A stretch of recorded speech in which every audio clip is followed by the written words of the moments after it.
నమస్తే, నేను మీ Madhuri. Welcome to money మంత్ర. ఈరోజు మనతో పాటు ఉన్నారు father of money Mantra Shri doctor ఆచార్య అనంత కృష్ణ స్వామి గారు. నమస్తే గురుగారు. మనకి చాలా మంది అప్పులు బాధతో బాధపడుతూ ఉంటారు. ఈ అప్పు తీర్చడానికి ఒక ఈఎంఐ కట్టడానికి ఇంకొకరి దగ్గర తీసుకొని ఆ ఈఎంఐ పే చేస్తూ ఉంటారు. వచ్చిన డబ్బులు జల్సాలు చేసేస్తూ ఉంటారు.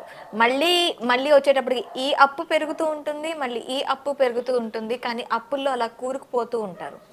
అసలు అప్పులు లేకుండా ఉండాలి అంటే మనిషి చేయాల్సిన పనులు ఏంటి? అప్పులు లేకుండా చేయాలనుకున్నప్పుడు ఇన్కమ్ సోర్స్ పెంచాలి. ఓకేనా? ఇప్పుడు మీకు నెల ఖర్చు, మీకు వచ్చే సాలరీ ఒక 30-40 వేలు ఉంది, మీ ఖర్చు వచ్చి మీకు 60 వేలు ఉంది. అప్పుడు ఏమైంది? 30 వేలు అప్పు అవుతుంది. అవునా కదా? ఇప్పుడు మీ యొక్క ఇన్కమ్ సోర్స్ ఎలా పెంచాలి? ₹1,00,000 పెంచాలి. ఓకేనా?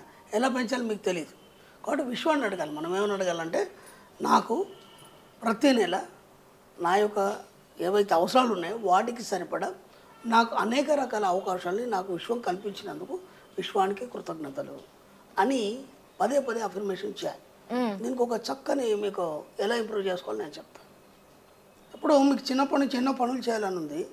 నేను అదవుతాను ఇదవుతాను అని ఎన్నో అనుకున్నారు, ఏమీ కాలేదు, ఇంకో పనిలో ఫిక్స్ అయిపోయినారు మీరు. ఓకేనా? ఇప్పుడు అది జీవన వృత్తిగా మారింది మీకు.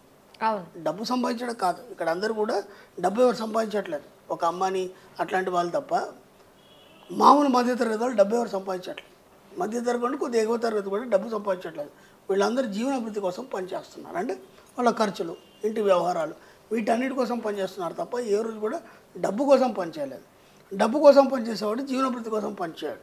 ఎందుకంటే డబ్బు గురించి ఆలోచిస్తే డబ్బు అయిపోతుంది, వచ్చేస్తుంది అంతే. నేను అది 100 సార్లు చెప్పాను. మీరు డబ్బు మీద ఏనాడు కూడా ఎరకగలిగలేరు, తీవ్రత లేదు మీకు. కాబట్టి ఇప్పుడు ఏం చేస్తారంటే, ఇన్కమ్ సోర్స్ని పెంచుకోవడానికి కొన్ని టెక్నిక్స్ చెప్తాను. ఇప్పుడు మీకు ఎంతో కొంత శాలరీ ఉంది, అది సరిపోదు. మీరు ఒక ₹1,00,000 మీ ఇన్కమ్ పెంచుకోవాలనుకున్నప్పుడు ఏం చేయాలంటే, మీకు చిన్నప్పటి నుంచి ఇప్పటి వరకు మీకు ఎన్నో పనులు ఐడియా ఉన్నాయి. ఓకేనా? అలాగే ఇంతకుముందు కూడా ఎన్నో పనులు చేస్తున్నారు మీరు. చేసి ఇప్పుడు ప్రస్తుతానికి ఈ జాబ్లో మీరు సెట్ అయినారు. ఎందుకంటే పిల్లలు పెద్దగా అయినారు, ఆ బాధ్యతలు పెరిగినాయి. కాబట్టి ఇంకా ఎటు కూడా కదలేని పరిస్థితిలో ఇక్కడ ఫిక్స్ అయిపోయినారు. ఇప్పుడు ఏం చేయాలంటే మీరు ఆలోచించాలి. ఏమనంటే, నేను ఇది కాకుండా ఇంకేమైనా చేయగలను. ఒక పెన్ను పేపర్ తీసుకొని కూర్చోవాలి, ఆయా ప్రశాంతంగా కూర్చొని నేను ఇది కాకుండా ఇంకేమైనా చేయగలను. అలా ఆలోచించినప్పుడు ఒక 10 నిమిషాలు, ఒక అరగంటనో గంటనో ఆలోచించినప్పుడు, నేను ఇంకో పని పలానా చేయగలను, నోట్ చేసుకోవాలి. ఓకేనా? ఇప్పుడు మళ్ళీ నెక్స్ట్ డే ఏం చేయాలంటే, ఈ 2 పనులు కాకుండా ఇంకా నేను ఏమైనా చేయగలను. ఎందుకంటే ఒకే వ్యక్తి ఒకే పని చేయడప్పుడు కూడా తనకు బుద్ధి తెలిసి సంబంధించి ఒక 5-6 రకాల పనులు చేస్తూ ఒక స్థాయికి వచ్చి ఒక దగ్గర స్థిరపడతాడు. ఇప్పుడు మీరు కేవలం ఒక కంపెనీలో జాబ్ చేస్తున్నారు, కానీ మీకు ఒక చక్కని టాలెంట్ ఉంది. ఏంటంటే మీరు ఎవరినైనా మాటతో నొప్పించగలరు. ఓకేనా? అదొక టాలెంట్ ఉంది, అది మీకు తెలుసు. మీ ఫ్రెండ్ సర్కిల్ కూడా, అమ్మ వాడు వచ్చినట్టు పని అయిపోద్దిరా అని అంటాం మనం. దాన్ని ఉపయోగించుకొని మీరు ఇంకేం చేయొచ్చు. ఓకే, దాన్ని ఉపయోగించుకొని ఇంకా మీరు ఏం చేయొచ్చు. ఇంకా కొన్ని ఎలా ఉంటాయంటే, వీడే చేస్తాడు ఆ పని, ఇంకెవరు చేయలేడు. అలాంటివి కూడా మీకు టాలెంట్స్ ఉంటాయి. మీరు ఏనాడు కూడా ఆలోచించలేదు, దాన్ని అడగలేదు, కాబట్టి మీకు ఇప్పటివరకు అది రాలేదు. కాబట్టి ఇప్పుడు ఏం చేయాలి? మళ్ళీ నెక్స్ట్ డే ఇవి 2 కాకుండా ఇంకా నేను ఏమైనా చేయగలను అన్నప్పుడు మళ్ళీ మీకు ఒకటి ఐడియా వస్తుంది. అలా ఒక 5 డేస్ బాగా డెప్త్గా ఆలోచించి ప్రశాంతంగా కూర్చోవాలి.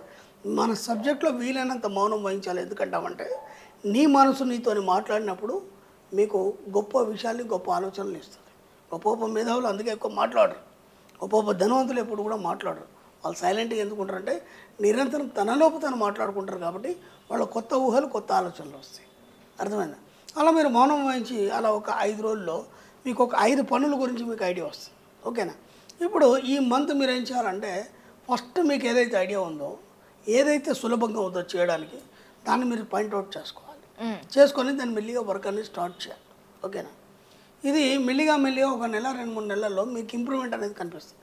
ఎందుకంటే దాని మీద మీకు పూర్తి కాన్ఫిడెన్స్. ఆలోచన మీకు మీరుగా ఇవ్వలేదు, మీ సబ్కాన్షియస్ మైండ్ ఇచ్చింది. మీ యొక్క సుప్త చేతనాత్మక మనసు అంటాం మనం తెలుగులో. ఈ సుప్త చేతనాత్మక మనసు ఏదైతే ఉందో, అది నిన్ను ఉన్నతి వైపు మాత్రమే తీసుకెళ్తుంది. అంటే నీ లోపల కలిగే ఆలోచనలు అన్నీ కూడా నిన్ను ఉన్నతి వైపు తీసుకెళ్తాయి. బయట బాహ్య ప్రపంచంలో ఉన్నటువంటి ఆలోచనలు ఏవైతున్నాయో నిన్ను అధోగతిలోకి తీసుకెళ్తాయి. కాబట్టి మనం ఎవరు మాట వినద్దు మన సబ్జెక్ట్లో. ఇప్పుడు ఏమైంది? దాన్ని మెల్లిమెల్లిగా నువ్వు ఇంప్లిమెంట్ చేసినప్పుడు నెల 2 నెలల్లో నీ ఇన్కమ్ సోర్స్ అనేది పెరుగుతుంది. అప్పుడు నెక్స్ట్ ఇంకోటి రాసుకున్నాం కదా, దాన్ని మెల్లగా స్టార్ట్ చేస్తాం.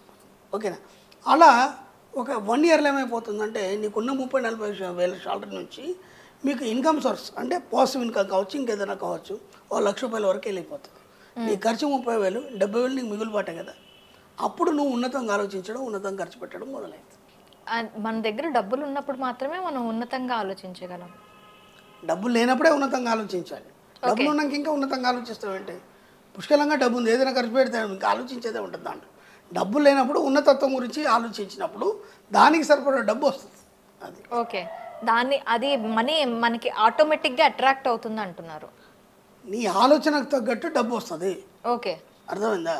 మీరు ఇప్పుడు చిన్నప్పుడు మీకు ఫీజు కట్టలేని పరిస్థితి, కానీ నీకు ఒక కోరిక ఉంది, ఒక సైకిల్ కావాలని కోరిక ఉంది, మీ నాన్న కొనియలేని పరిస్థితి, అనుకోకుండా ఎవరో మీకు గిఫ్ట్ ఇచ్చడం అట్లాంటివి జరిగిందా లేదా? అయింది. మీరు ఎన్నో కోరుకున్నారు వస్తువులు, మీరు నాన్ననే కొనియాలని రూల్ ఏం లేదు, ఎన్నో గిఫ్ట్ల రూపంలో వచ్చినాయా లేదా? వచ్చాయి. కేవలం మీరు ఊహిస్తే అది వచ్చేస్తుంది. అది డబ్బు కావచ్చు, ఏదైనా కావచ్చు. మీరు ఉన్నతంగా ఆలోచించండి. పేదరికం ఆలోచనలు పక్కన పెట్టేసి వీలైనంత ఉన్నతంగా ఆలోచించండి. పేదరికం గురించి ఆలోచిస్తే ఎప్పుడు పేదరికంలోనే ఉంటారు. ఉన్నతంగా ఆలోచిస్తే ఉన్నతంగా వస్తుంది మీ జీవితం. అది దీనికి ప్రాక్టీసెస్ ఏమైనా అవసరం అంటే? ప్రాక్టీస్ ఏముందమ్మా, నెగిటివ్ మాట్లాడదు, ఓన్లీ పాజిటివ్గా మాట్లాడాలి. ఓన్లీ పాజిటివ్గా ఆలోచించాలి, పాజిటివ్గా మాట్లాడాలి. డబ్బు గురించి ఆలోచించి ఎప్పుడు కూడా ఉన్నతంగా గొప్ప గొప్ప వస్తువుల గురించి ఆలోచించాలి. రిచ్నెస్, డబ్బును వాళ్ళు ఎలా ప్రవర్తిస్తారో ఆలోచించాలి, వాళ్ళు ఏమేమి వస్తువులు వాడతారో ఆలోచించాలి. అవన్నీ ఆలోచించినప్పుడు విశ్వం అనుకుంటుంది కదా, నీకు కూడా ధనవంతుడు కావాలనే కోరిక ఉందా? ఎస్, నేను చేస్తానని రెడీగా ఉంటుంది. ఓకే, మీరు ఎప్పుడైతే పేదరికం గురించి ఆలోచి ఫీజుకి డబ్బులు లేవు, దానికి డబ్బులు లేవు, రెంట్ ఇంకా 10 రోజుల తర్వాత కడతాం అన్నాం అనుకోండి, 10 రోజులే అయితే తప్ప ముందు ఎప్పుడు రెంట్ కట్టలేరు మీరు. ఓకే, అలా ఉంటుంది. సో డబ్బుని ఆకర్షించాలి అంటే ఉన్నతమైన ఆలోచనలు ఉండాలి, దాంతో పాటు ఉన్నతమైన యాటిట్యూడ్ ఉండాలి, అలాగే మనల్ని మనం ట్రీట్ చేసుకునే విధానం కూడా ఉన్నతంగా ఉండాలి.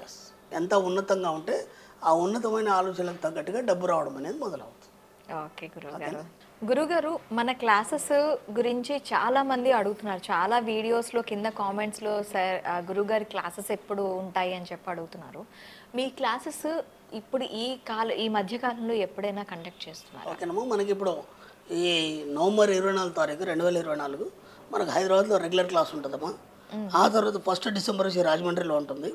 ఆ 8వ తారీఖు డిసెంబర్ వచ్చేసి మనకి విజయవాడలో ఉంటుందమ్మా. 22 డిసెంబర్ వచ్చి ముఖ్యంగా మనకు స్పెషల్ క్లాసు. స్పెషల్ క్లాస్ అనేది ఇంకా మీరు సబ్జెక్ట్ని డెప్త్గా తెలుసుకోవడానికి స్పెషల్ క్లాస్కి వచ్చే ప్రయత్నం చేయండి.